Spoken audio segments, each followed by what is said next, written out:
मेरा नाम खुर्शीद अहमद। एक मिनट फायदे नुकसान को पूछना भाई, इनसे फायदे नुकसान क्या क्या है। जिस तरह उत्तराखंड के अंदर समाप्त कर दिया गया है और जगह जगह क्या कहते हैं, देखिए उत्तराखंड ये जो बोर्ड था आपका मदरसा बोर्ड, ये सरकार ने ही बनाया था और सरकार ही उसको रिपील किया है। अब उन्होंने नया प्राधिकरण बनाया है जिसको उत्तराखंड अल्पसंख्यक शिक्षा प्राधिकरण कह रहे हैं। उसके अंदर 2 चरणों के अंदर रजिस्ट्रेशन होगा। एक विद्यालय शिक्षा के लिए शिक्षा बोर्ड, शिक्षा के अंदर शिक्षा विभाग के अंदर उसका रजिस्ट्रेशन किया जाएगा और उसके बाद उस प्राधिकरण में उसका रजिस्ट्रेशन किया जाएगा सब मदरसों का। मगर उनके जो पैरामीटर्स हैं वो ज़्यादातर मदरसे पूरा नहीं कर पाएंगे और मदरसे बंद हो जाएंगे। तो हमारी सरकार से ये अनुरोध है कि इसके लिए कोई नीति बताएं कि जो मदरसे बंद होते हैं, क्योंकि वो पब्लिक की, आवाम की मदद से बनते हैं, उनके दान से, सदक़ात से बनते हैं, वो पब्लिक की जो प्रॉपर्टी है उसकी हिफाजत किस तरह से होगी, इसकी कोई नीति होनी चाहिए। दूसरी चीज़ ये है कि आपके यहाँ पर रजिस्ट्रेशन होने के बाद मदरसों के अंदर पढ़ाई होगी और स्कूल की पढ़ाई भी साथ चलेगी। स्कूल की पढ़ाई 8 बजे से लेकर के और 2 बजे तक तकरीबन होगी, 6 घंटे। और मदरसों की जो पढ़ाई होती है वो सुबह 4 बजे से शुरू होती है, 4 बजे से 7 बजे तक, फिर उसके बाद 6 घंटे स्कूल की पढ़ाई, फिर उसके बाद 3 बजे से लेके और 5 साढ़े 5 बजे तक पढ़ाई होगी। उसके बाद 1 घंटे का उनकी छुट्टी मिलेगी बच्चों को। फिर उसके बाद जो है 7 बजे से लेकर के और 9-10 बजे तक वो बच्चे पढ़ेंगे। इसके हिसाब से 14 घंटे बच्चे पढ़ेंगे। जो बच्चे मदरसे में पढ़ते हैं उनकी उम्र 4 साल से लेकर के 16 साल तक की तकरीबन होती है। क्या वो बच्चे 14 घंटे की पढ़ाई करने के बाद उनकी जो स्वास्थ्य के ऊपर और उनके मानसिक दबाव नहीं आएगा? तो ये किस तरह की जो है आप करने के लिए जा रहे हैं? ये उन बच्चों को क्या वाकई बीमार करना चाहते हैं पढ़ाई के नाम के ऊपर? स्कूल के जो बच्चे हैं, आप कहते हैं सबके लिए समान शिक्षा का व्यवस्था कर रहे हैं। स्कूल के बच्चे सुबह 8 बजे से पढ़ेंगे, 2 बजे तक फ्री हो जाएंगे। उसके बाद वो खेलेंगे भी, कूदेंगे भी, घर का भी काम करेंगे। और मदरसे के बच्चे कंटिन्यूअस 14 घंटे तक पढ़ेंगे। किस वक्त वो आराम करेंगे, किस वक्त खाएंगे, किस वक्त खेलेंगे। तो ये समानता का तो बात है नहीं।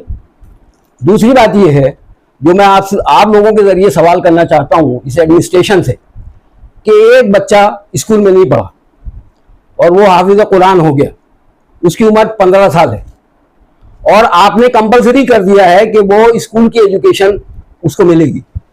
तो क्या वो बच्चा पहली क्लास के अंदर एडमिशन लेगा स्कूल के अंदर? 14 साल के या 15 साल के बच्चों को आप जो है उसके अंदर पहली क्लास के अंदर एडमिशन दिलाएंगे उसको? इसमें मैं एक बात कहना चाहूंगा, जो आपने बात कही है कि 15 साल का बच्चा होता है, जब मदरसे अपनी शिक्षा दे रहे हैं इस्लामिक, उसमें जो बच्चों का भविष्य है उसमें क्या मानते हैं आप? बच्चों का भविष्य क्या सही है उसमें? क्योंकि उसमें समाज के लिए भी शिक्षा का उसमें प्रावधान रखा गया है। तो एक बात सुनिए आप, ये इस्लाम है। ग्रेनाडा की यूनिवर्सिटी जो तकरीबन सबसे पहली इस्लामिक यूनिवर्सिटी है, उसके अंदर जो बच्चे थे वो हाफिज कुरान भी बनते थे और उसके साथ साथ जो है वो डॉक्टर और फिलोसोफर भी बनते थे। आपको पता है कि फ़लस्तीन के अंदर सबसे ज्यादा हाफिज हैं। इस जंग के बावजूद भी उनकी मदरसे की पढ़ाई नहीं रुकी। कैंटों के अंदर पढ़ाया उन्होंने बच्चों ने, और सबसे ज्यादा डॉक्टर भी वहीं पर है।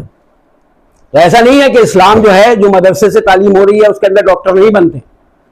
आपने जाना होगा कि ये जो अर्दगान जो हैं, टर्की के जो प्राइम मिनिस्टर हैं, वो जो है इमाम भी हैं। इस्माइल हानिया जो है वो जो है ना, इतना बेहतरीन कुरान पढ़ते थे और वो इमाम भी थे और वो डॉक्टर भी थे।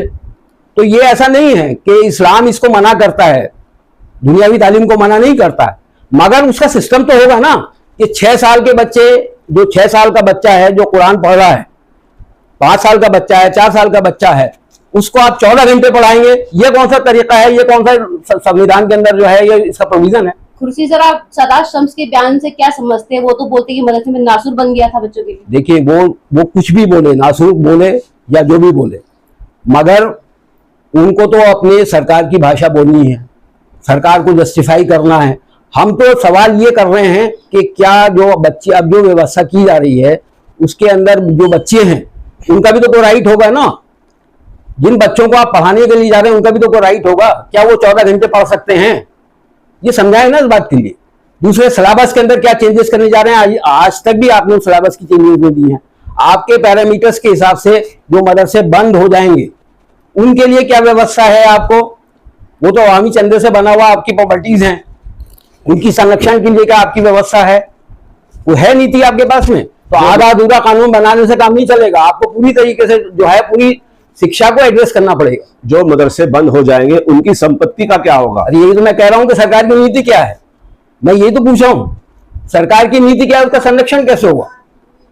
वो तो अमानत है, वो पब्लिक प्रॉपर्टी है, वो उनकी किसी की अगर किसी ने रजिस्ट्री भी करा रखी है अपने नाम से मदरसे वाले ने, तो वो सारी की सारी एक तरह से शरई तौर से वक्फ प्रॉपर्टी है, अवाम की प्रॉपर्टी है, तो उसका संरक्षण कैसे होगा?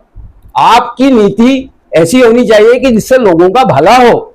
आपकी नीति ऐसी नहीं होनी चाहिए कि बच्चों को सप्रेस कर दें। आप बच्चों की तालीम के नाम के ऊपर उनको जो है उनको रोबोट बना दें। आप साइंस पढ़ाना चाहते हैं, रोबोट बनाना चाहते हैं, लोगों को जेनजी बनाना चाहते हैं, क्या बनाना चाहते हैं ये बताएंगे ना आप। खुर्शीद भाई कुछ मदरसों की आड़ के अंदर दुकानें भी तो चला रखी है, वो दुकानें बंद होनी चाहिए, बंद कीजिए दुकानें। वो इस्लाम इसकी इजाजत नहीं देता है। इस्लाम के अंदर जो ये आप चंदा किसी चीज के लिए वसूल करते हैं वो आपके पास अमानत है, कौम की अमानत है, वो आपकी जाती प्रॉपर्टी नहीं है, जाती मिल्कियत नहीं है। चाहे वो कोई भी चंदा कर रहा हो, चाहे कोई भी दान इकट्ठा कर रहा हो, चाहे वो हिंदू हो चाहे मुसलमान हो, उसके अंदर खुर्द-बुर्द करने वाला जो है वो अल्लाह के यहाँ उसकी पकड़ होनी है। ये 100% है, उसके जवाब देना पड़ेगा उसका। तो ये आसान काम नहीं है, अमानतदारी का मामला है। जिस मद में चंदा इकट्ठा होता है क्या वो उसमें लगाना चाहिए या और दूसरी मद में लगना चाहिए? अगर उन लोगों की इजाजत है, जिन लोगों ने चंदा दिया है, तो दूसरी मद में लग सकता है, वरना शरई तौर से नहीं लग सकता। कुर्सी जी, जो बाहर से बुला के बच्चों को यहाँ पे तालीम दी जा रही है, हालांकि बहुत वीडियो वायरल भी उसमें हुई है, और कई अवैध मदरसे हैं जो बंद भी हुए, तो उसमें क्या आपका क्या कहना है? देखिए, अवैध मदरसे का क्राइटेरिया है किस वजह से बंद वो अवैध है, ये तो क्राइटेरिया है ना भाई। मान लीजिए आप सरकारी जमीन के ऊपर कोई मदरसा बनाते हैं, किसी की जमीन के ऊपर कब्जा करके जो है मदरसा बनाते हैं या कोई भी इंस्टीट्यूशन बनाते हैं, वो इस्लाम के अंदर तो जायज है ही नहीं भाई। लेकिन यहाँ पे कुछ लोग ऐसे हैं जिन्होंने अपनी पर्सनल प्रॉपर्टी पर रजिस्ट्रेशन करवा के मदरसा खोला हुआ है। देखिए, वो प्रॉपर्टी जब तक के शरई नहीं हो सकती, जब तक कि आप उसको उसके लिए वक्फ ना करें। शरई तभी होगी जब आप उसको वक्फ करेंगे। मस्जिद है, मान लीजिए मैं अपनी जमीन मस्जिद को देता हूं, तो मैं मस्जिद के लिए वक्फ करूंगा, इसी तरीके से मदरसे के लिए वक्फ करूंगा। फिर वो जो है वो अल्लाह के लिए वक्फ हो गई, वो आपकी नहीं रही कुछ भी। उसके अंदर आपकी औलाद का कुछ नहीं रहा मामला, आपका कुछ नहीं है उसके अंदर मामला। तो अब उस मामले को अल्लाह के सपुर्द कीजिए। उसमें जब अल्लाह की मिल्कियत है तो आपकी मिल्कियत कैसा है? किसी भी दुनिया वाले की मिल्कियत नहीं है उसके अंदर।